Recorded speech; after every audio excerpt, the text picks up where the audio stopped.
Vote जिहाद का मुद्दा भी बहुत गर्म हो गया है। देवेंद्र फडणवीस और पीएम मोदी समेत बीजेपी के कई नेताओं ने वोट जिहाद की बात कही है। अब बीजेपी नेता किरीट सोमैया के दावे से भूचाल आ गया है। किरीट सोमैया ने कहा है कि वोट जिहाद के लिए करोड़ों रुपए की फंडिंग की गई है। किरीट सोमैया ने कहा है कि उनके पास दस्तावेज मौजूद हैं। वोट जिहाद को लेकर किरीट सोमैया के खुलासे के बाद से हड़कंप मचा हुआ है। पहले आपको उप मुख्यमंत्री देवेंद्र फडणवीस का वोट जिहाद को लेकर दिया गया बयान सुनवाते हैं, उसके बाद किरीट सोमैया के आरोपों को विस्तार से आपके सामने रखेंगे और इस पर रिएक्शन क्या आया है यह भी जानेंगे। यांचा वोट जिहाद 10 लोकसभेच्या मतदारसंघामध्ये आपल्या पराभवाचं कारण राहिला आणि म्हणून योगीजींनी आपल्याला सांगितलं बटेंगे तो कटेंगे आणि आपल्या देशाचे प्रधानमंत्री। लेकिन किरीट सोमैया का दावा क्या है जिस पर सियासी भूचाल मचा हुआ है? किरीट सोमैया का आरोप है कि मालेगांव में सिराज और मोइन ने कोऑपरेटिव बैंक में खाते खोले। इन खातों में कई राज्यों के अलग अलग ब्रांच से पैसे भेजे गए। 4 दिन में 125 करोड़ से ज्यादा की रकम खाते में जमा हुई। मोइन के सिराज और मोइन ने 37 खातों में पैसे ट्रांसफर करके 125 करोड़ रुपए निकाले और इन 125 करोड़ रुपए को निकालने के लिए 2500 ट्रांजैक्शन किए गए। हवाला के जरिए पैसे ट्रांसफर करने का आरोप लगा है। सिराज और मोइन ने 17 किसानों के आधार कार्ड चोरी किए। किरीट सोमैया ने इलेक्शन कमीशन, सीबीआई और ईडी से शिकायत की है। नोट के बदले वोट के खेल की शिकायत मिलने पर ईडी भी एक्शन में आ गई है। ईडी ने वोट के बदले नोट के मामले में महाराष्ट्र और गुजरात में रेड की है, छापेमारी की है। नासिक, मालेगांव समेत 5 शहरों में छापेमारी के दौरान बड़ा खुलासा हुआ है। मालेगांव के कारोबारी पर 125 करोड़ रुपए से अधिक के लेन देन के लिए कई लोगों के बैंक खातों को दुरुपयोग करने का आरोप लगा है। आरोप है कि फर्जी दस्तावेज और फर्जी केवाईसी के जरिए बड़े पैमाने पर बैंक खाते खोले गए थे, जिससे करोड़ों का लेन देन किया गया। शक के आधार पर ईडी ने मुंबई, मालेगांव और गुजरात में 23 ठिकानों पर छापेमारी की। ईडी को 100 करोड़ रुपए से अधिक के लेन देन की जानकारी मिली है। इसमें कुछ हवाला ऑपरेटर्स के शामिल होने के भी सबूत मिले हैं। आरोप है कि हवाला के जरिए विदेश से करोड़ों रुपए भेजे गए, जिसका चुनाव में इस्तेमाल किया गया है। पिछले 1 महीने में 200 अकाउंट से 2500 ट्रांजैक्शन की बात सामने आई है। तो सवाल यह कि महाराष्ट्र के चुनाव में विदेश से कौन फंडिंग कर रहा है? क्या यह वोट जिहाद है? क्या फंडिंग के जरिए भारत में महाराष्ट्र विधानसभा चुनाव को फंड करने की या फिर डिरेल करने की इंटरनेशनल साजिश चल रही है? किरीट सोमैया के आरोपों और ईडी की कार्रवाई पर शिवसेना नेता कृष्णा हेगड़े का बयान सामने आया है। कृष्णा हेगड़े ने कहा है कि ईडी ने 121 करोड़ रुपए कैश रिकवर किया है। जो एनफोर्समेंट डायरेक्टरेट ने 121 करोड़ रुपया कैश पकड़ा है, ईडी की सराहना होनी चाहिए। ईडी को इस बात की जांच करनी चाहिए कि ये जो पैसा है वो वोट जिहाद के लिए तो नहीं इस्तेमाल किया जा रहा था। उसके अलावा जो 400 एनजीओ मुसलमान वोट बैंक बढ़ाने की पूरी प्रयास कर रहे हैं, जो पिछले लोकसभा इलेक्शन में भी हुआ था, उसके ऊपर भी जांच होनी चाहिए। और मुझे लगता है कि देश के अंदर या देश के बाहर से जो ये पैसा भेज रहे हैं, ऐसे लोगों का भी जांच होकर उनके ऊपर कार्रवाई होनी चाहिए। आगे बढ़ते हैं। वोट जिहाद के मामले की जांच होगी। क्या इस चुनाव को प्रभावित करने की कोशिश की जा रही है, इस पर जांच करेंगे। लेकिन अजीत पवार गेम में लगे हुए हैं। अजीत पवार कैसे, आपको बताते हैं। वो बीजेपी की किसी बात को मानने के लिए तैयार नहीं है। यहां तक कि वो पीएम मोदी और योगी आदित्यनाथ के चुनाव प्रचार का सहारा भी नहीं लेना चाहते हैं।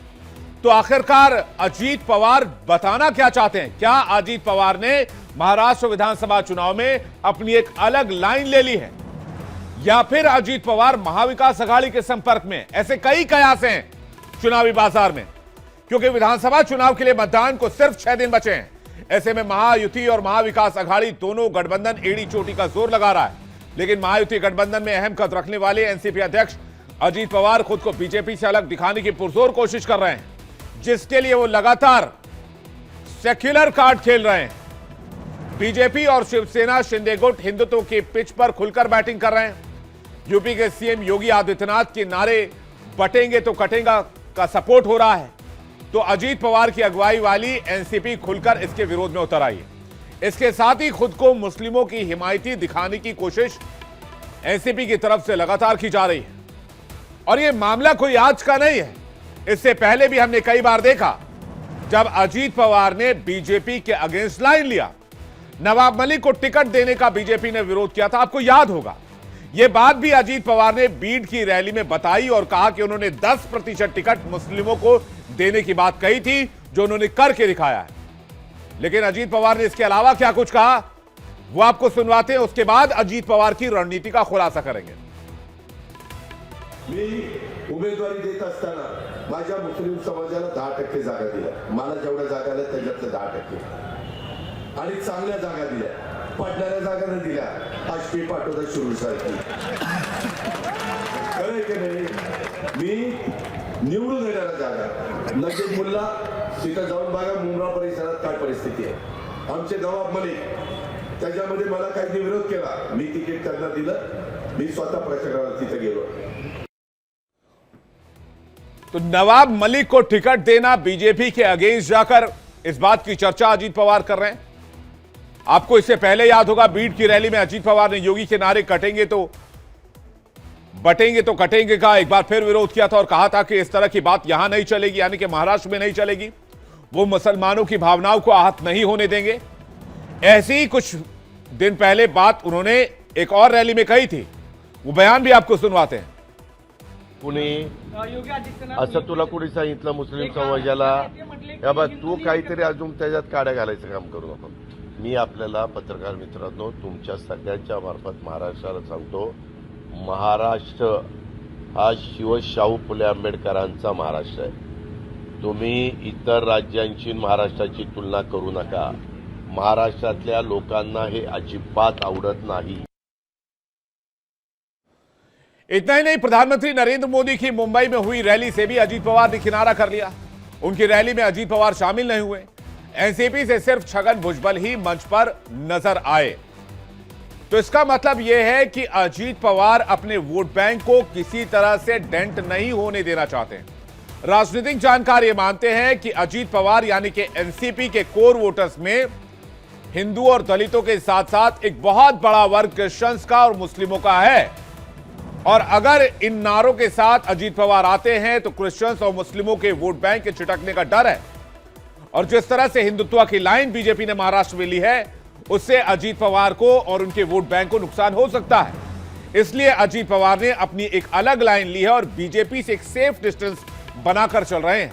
कहा यह भी जा रहा है कि वो चुनाव के रुख को देखते हुए भी फैसला करते हैं, इसलिए भी उन्होंने एक सेफ डिस्टेंस आगे नतीजों के मद्देनजर भी मेंटेन की हुई है। बहरहाल 23 तारीख को क्या होगा, नतीजे क्या आएंगे, ये 23 तारीख को पता चलेगा। उसके बाद सभी दल आगे की रणनीति उसी हिसाब से तय करेंगे। उधर नरेंद्र मोदी ने, पीएम ने एक बार फिर से सीएम योगी के बटेंगे तो कटेंगे नारे का समर्थन किया और महाराष्ट्र में चुनावी रैली को संबोधित कर रहे थे। और एक बार फिर से उन्होंने दोहराया कि अगर हम एक हैं तो सेफ हैं। महाराष्ट्र के चुनाव में पीएम मोदी ने ताबड़तोड़ 3 रैलियों को अंजाम दिया, छत्रपति संभाजीनगर, पनवेल और मुंबई में।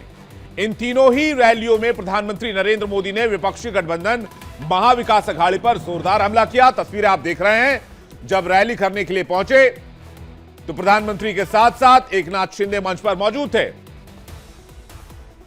संभाजीनगर की रैली में पीएम मोदी ने विपक्ष पर जोरदार अटैक किया और कहा कि इन्हें संभाजीनगर नाम पर आपत्ति थी। कांग्रेस ने समस्याएं दी जबकि महायुति ने समाधान दिए। गाड़ी वालों ने महाराष्ट्र की परेशानियों को बढ़ाने के अलावा कोई काम नहीं किया है। मराठवाड़ा में लंबे समय से पानी का संकट रहा है, लेकिन कांग्रेस और अघाड़ी वाले हमेशा हाथ पर हाथ धरे बैठे रहे। हमारी सरकार में पहली बार सूखे के खिलाफ ठोस प्रयास शुरू हुए। ये फर्क है महायुति और अघाड़ी वालों में। ये फर्क है बीजेपी और कांग्रेस में। पनवेल की रैली में पीएम मोदी ने कहा कि कांग्रेस समाज में जहर घोलने पर उतर आई है, इसलिए एक रहेंगे तो सेफ रहेंगे। कांग्रेस पार्टी अब समाज में जहर घोलने पर उतर आई है। इन्हें सबसे ज्यादा खतरा एसटी, एससी, ओबीसी के ताकतवर होने से, उनके आगे बढ़ने से कांग्रेस कांप जाती है, गुस्से में आ जाती है। कांग्रेस की मंशा है दलित, आदिवासी, पिछड़ा, जो आज उसकी एक पहचान बनी है, संगठित ताकत बनी है, वो जातियों में बिखर जाए, जाति जाति के बीच टक्कर शुरू हो जाए। हमें इस षड्यंत्र से सावधान रहना है और हमें याद रखना है, हम एक हैं तो सेफ है, हम एक हैं तो। मुंबई की रैली में भी पीएम मोदी ने महाअघाड़ी की सोच पर सवाल उठाया। पीएम मोदी ने कहा कि महाअघाड़ी वाले लगातार महाराष्ट्र के गौरव को अपमानित कर रहे हैं। महाअघाड़ी की भी है जो महाराष्ट्र के गौरव को लगातार अपमानित कर रही है। महाअघाड़ी के लोग तुष्टीकरण के गुलाम हो चुके हैं। ये वो अघाड़ी है जो राम मंदिर का विरोध करते हैं। ये वो अघाड़ी है जो वोट पाने के लिए भगवा आतंकवाद का शब्द गढ़ते हैं। ये वो अघाड़ी है जो आए दिन वीर सावरकर का अपमान करते हैं। ये वो अघाड़ी है जो कश्मीर में 370 की वापसी के लिए प्रस्ताव पारित करते हैं। बीजेपी ने नारा दिया, बटेंगे तो कटेंगे। महाराष्ट्र में इस नारे को लेकर बहुत ज्यादा चर्चा है, लेकिन कांग्रेस इस पर लगातार पलटवार कर रही है।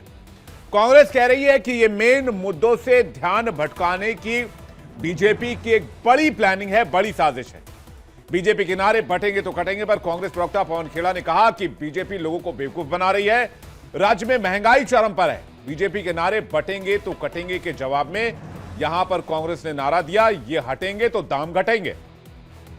आरोप लगाना, ध्यान बटाना, असली मुद्दों से जितना दूर हो सके चले जाना, ये इनका हमेशा साजिश रहती है। महाराष्ट्र में भी यही हो रहा है।